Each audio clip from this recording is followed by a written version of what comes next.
金融炼金术的奇迹与泡沫，信用工具如何改写世界历史？在哈利波特的魔法世界里，魔法石能够点石成金，亦能赋予饮用者永生。历史上，炼金术士尼可勒梅也曾声称炼出哲人石可变出真金白银，使其声名显赫。讽刺的是，即便是现代科学之父牛顿，这位曾在皇家铸币局雷厉风行整顿货币体系的天才，也曾受炼金术启发，并最终在南海泡沫中遭受反噬，折射出人性中对点石成金的永恒渴望，以及信用体系自身固有的脆弱性。炼金术最终未成正果，但信用这种兵器却盛行于世。它以一种更为隐秘却深刻的方式，改写了世界历史的进程。从炼金术到银行，信用体系的早期萌芽。16世纪，随着贸易活动和消费升级的剧增，有限的金银流通量难以满足日益复杂的经济需求，信用文化应运而生。这其中，许多信用关系是非正式的，基于人际间的信任和情感色彩。然而，这种非正式性也导致了信用运用的诸多问题。欧洲近代早期的商业史中，信用与贪婪欺诈的犹太人、神秘的炼金术士以及公开的法律诉讼案件等因素交织，显得扑朔迷离。卡尔文·纳林德在《信用之灾、暴力、钱荒、泡沫与英国金融革命》一书中，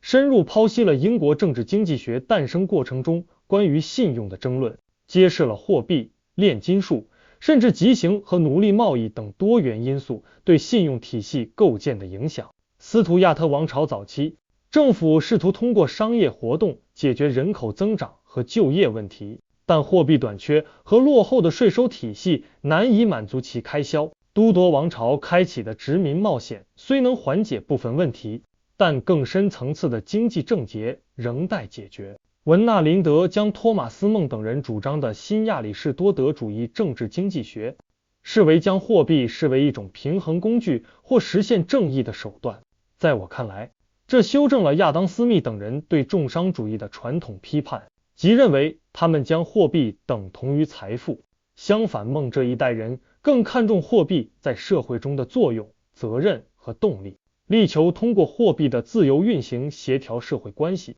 建立和谐秩序。然而，真正具有颠覆性的是以塞缪尔·哈特利布为代表的哈特利布主义政治经济学。这个群体共享一种受培根启发的炼金术世界观，认为如果炼金术能将贱金属炼成黄金，实现物质的无限丰饶，那么现实中的贫困便能消除。文纳林德敏锐地指出，这种炼金术的世界观间接刺激了信用货币的运用。既然金银难以凭空炼出，而信用已在流通中得到认可，那么银行或贸易公司发行的票据和信用债券是否能弥补货币的不足，刺激经济增长？从炼金术到银行业，这一理论跃迁将科学研究与经济生活紧密联系起来。炼金术试图增值贵金属，银行则通过债券和票据创造商业凭证，两者都间接地增加了流通中的货币量，从而刺激经济持续变化、改进和增长。文纳林德以此揭示了炼金术和信用货币共同的理论基础，它们都依赖于一种超越物质形态的增值理念。哈特利布团队的货币思想深刻影响了后续发展。货币的可兑换性最终取决于人们对市场交易中充当质押和担保物的能力的信任程度，这使得货币的价值与意见、信任等非物质因素紧密关联，开启了信用工具改写世界历史的序章。意见与信用的哲学，不确定性中的力量。文纳林德虽以信用的认识论命名其著作的第3章，但其重心在于剖析信用机制的设计，如汇票、银行骗局和政府债券的运用。而其中最为玄妙的，莫过于他对17世纪下半叶至18世纪初英国作家在概率性、意见与信用主题上论断的分析。约翰·洛克在《政府论》中提及货币时，强调了其持久耐用的特性，但更重要的是人们互相同意，这种同意与概率性息息相关。洛克在《人类理解论》中指出，同意具有不同等级，从充分确信到猜度和怀疑，这完全是概率问题。文纳林德巧妙地将这一哲学思想引入经济领域，指出概率论深刻影响了17世纪哲学家的思维方式，使得政治经济学正在离开亚里士多德主义者的确定性的世界，进入一个无限进步和增长的世界。其中，象征性的货币被委托来促进社会财富的流通。尤其重要的是，文纳林德认为，概率推理加入了融合培根思想和炼金术思想的哈特利布理论，形成了一种哲学科学话语。正是在这种话语中，17世纪下半叶关于英格兰信用未来的争论得以展开。如此一来，他对信用的考察不再局限于社会法律或历史考证，而是将其置于广义的思想史语境中，将培根思想、炼金术、意见与信用联系起来，揭示了信用货币的本质。它依赖信任，受意见或舆论的影响。信用货币的这种概率性不仅影响社会大众，也影响政府权威。17世纪末，英国硬币裁剪和伪造盛行，威廉玛丽政府不得不动用强力捍卫社会信用。牛顿作为铸币局总监，以其科学家的严谨和毅力，严惩货币伪造者，甚至动用极刑。在英法战争的背景下，劣质硬币导致不良信用，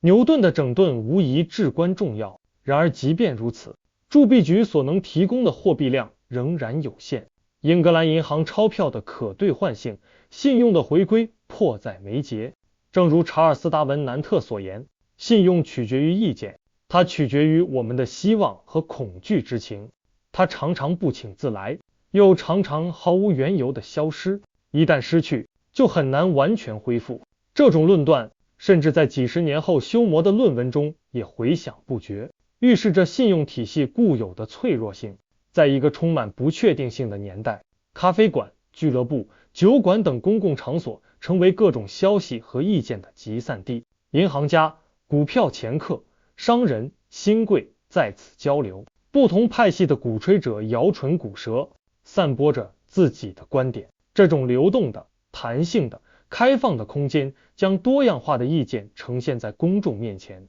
任由大众选择。文纳林德再次纠正了哈贝马斯对18世纪公共舆论单一性和一致性的论断，展现了当时意见的多元性。信用的形象在宣传和舆论塑造中摇摆不定，有时被描绘为反复无常却美丽迷人的女神，有时则被辩护为社会良好运转的基石。这些小品文写手们通过拟人化手法，将信用、意见、谬误、荣誉、贪婪等概念具象化，使它们成为想象的、虚构的、非实质性的但真实的政治和经济力量。而信用的风险也恰恰源于这些特征。想象与信用的风险，泡沫与现代金融的警示。文纳林德指出，南海公司最初并非为金融欺诈而生，而是为了解决财政危机。18世纪初，西班牙王位继承战争尚未结束，安妮女王的财政大臣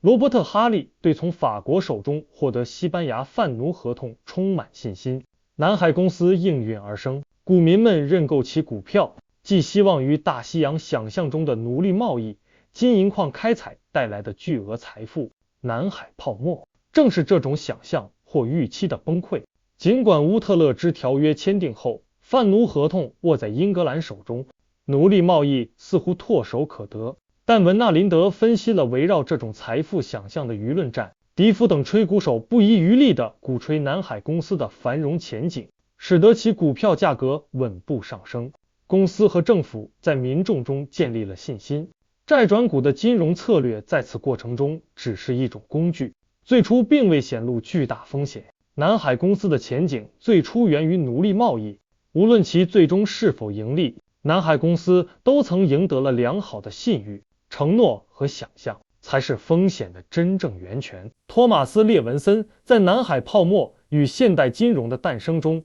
精彩讲述了约翰·劳在法国的实验与南海公司的遥相呼应。劳在法国借助政治权力发行纸币、成立银行、认购政府债券，甚至试图将政府债券转换为贸易公司的股票。这些金融手段本身并无太多新意，然而约翰劳致命的一步在于将银行国有化，并发行纸币作为法定货币，不再兑换硬币。这在当时的伦敦金融市场并无对应之物。当法国市场上的纸币与密西西比公司股票的兑换率难以为继，劳不得不继续发行纸币，导致通货膨胀，最终引发货币市场崩溃和贸易公司股价大幅贬值。约翰劳的法国实验与英国南海泡沫在时间上的接近绝非巧合，他们共同揭示了过度想象和政府干预下信用工具的内在风险。18世纪初，信用体系的迸发建立在对未来价值的巨大想象之上。南海公司、密西西比公司的股民为何疯狂购买股票？财富能否被预见？大众的意见是否就是入股的风向标？即便是牛顿这样睿智的头脑，在卖掉南海公司股票后，又在高点重新入手，也说明了对未来价值的预期和信心对股民的巨大刺激，乃至使其癫狂。深陷股市的大多数股民都怀揣一夜暴富的梦想，但极少数人能全身而退。罗伯特·沃尔波尔便是其中之一。他小心翼翼地处理了这次信用危机，但社会信用的重建却是一项艰巨的任务。南海泡沫之后的几十年，大卫·休谟等文人依然对信用的运用疑虑重重。他承认债券有利于刺激消费和促进流通，但也担忧金银被排挤出经济生活，外国扼住本国经济命脉，以及滋生无所作为的怠惰的实力阶层。休谟甚至担心信用滥用会导致国际竞争中的权力失衡。亚当·斯密虽不像休谟那样悲观，但也认为公债崩溃的灾难势必波及无辜的普通人，带来极大不幸。从18世纪初到世纪末，大大小小的贸易公司、银行不断涌现，债券、票据等信用工具屡屡爆雷。苏格兰爱尔银行的破产便是典型一例，无数中小有产者的财富付诸东流。这些事件无疑加深了休谟、斯密等对信用体系的怀疑。时至今日，新的信用工具层出不穷，技术手段似乎能更好地监督信用体系的运行。然而，正如2008年雷曼公司的破产所昭示的，一个公司的破产或许不会导致整体经济的巨大衰退，但其牵连的数百万普通人的悲惨遭遇却是难以承受的。这正是斯密所担忧的。文纳林德对1620-1720年代信用世界的讨论虽看似遥远，但那个世界的不稳定、混乱、信息错误、操控、欺诈、剥削和暴力等特征仍然残留在现代文化之中。信用钉记固然有用，但使用不当，极易迷惑人心，甚至瘫痪社会。在《哈利波特》的结局，尼可勒梅毁掉了魔法石，走向死亡。伏地魔虽战败，但其邪恶的血脉仍留存人间，正邪较量永无止息。世上没有永生不死的魔法石，但人心中对点石成金的追求却从未止息。金融信用工具正是一种现代的魔法石，它在不断改写世界历史的同时，也一次次考验着人类对财富、风险和信任的理解与驾驭。您认为，在现代社会，我们应该如何更好地平衡信用工具带来的便利与潜在风险呢？今天这个话题我就暂时说这么多。如果你有不同的看法或者建议，记得留言告诉我。欢迎订阅我的频道，我是胖僧，谢谢大家。